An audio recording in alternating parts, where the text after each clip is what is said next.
tuning in. Welcome to this week's review of Indiana Jones 4, starring Harrison Ford.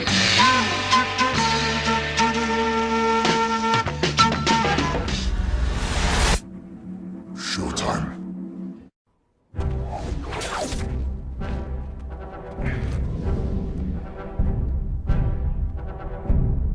This ain't gonna be easy.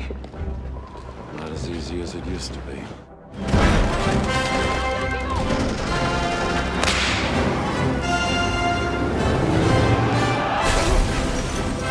Damn, I thought that was closer.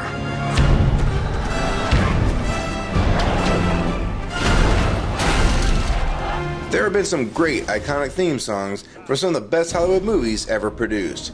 And just hearing the theme song for a Hollywood classic is enough to get you pumped to see the movie.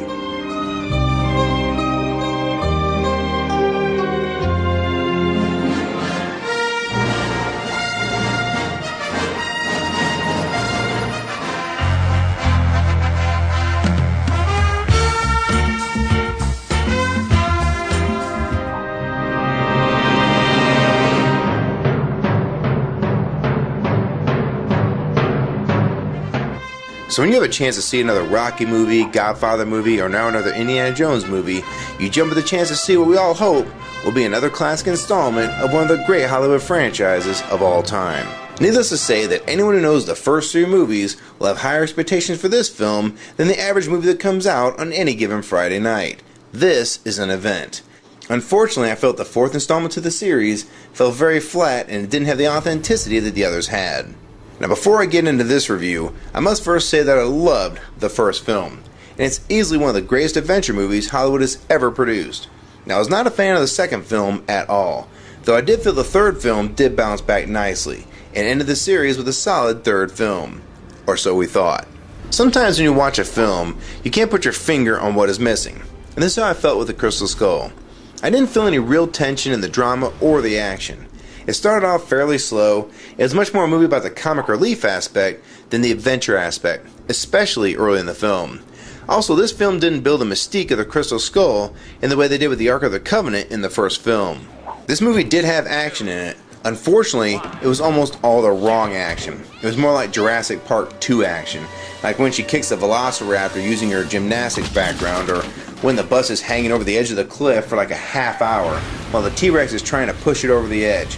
Everything from the refrigerator bit to falling down 3 waterfalls to swinging on ropes like Tarzan and jumping the car boat off a cliff onto a tree and then into the water. So many scenes were just way too over the top and it took me out of the movie. I don't mind when a movie's not supposed to be taken seriously like Shoot 'em Up, but I think we can agree that Indiana Jones and Shoot 'em Up are not in the same league, and rightfully so. Also, the CG at times was just terrible, especially when they're fighting on the jeeps with swords. Normally, this wouldn't bother me, but I find it pretty bad when you have weak effects in a Lucasfilm.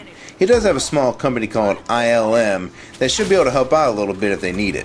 I did like the casting, and the acting was decent, but there just seemed like something was missing in the chemistry between the characters.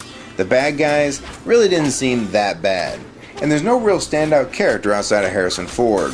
Now Shia was okay in his role, but I felt like he was doing his best Fonzie imitation. Hey, I'm the Fonz.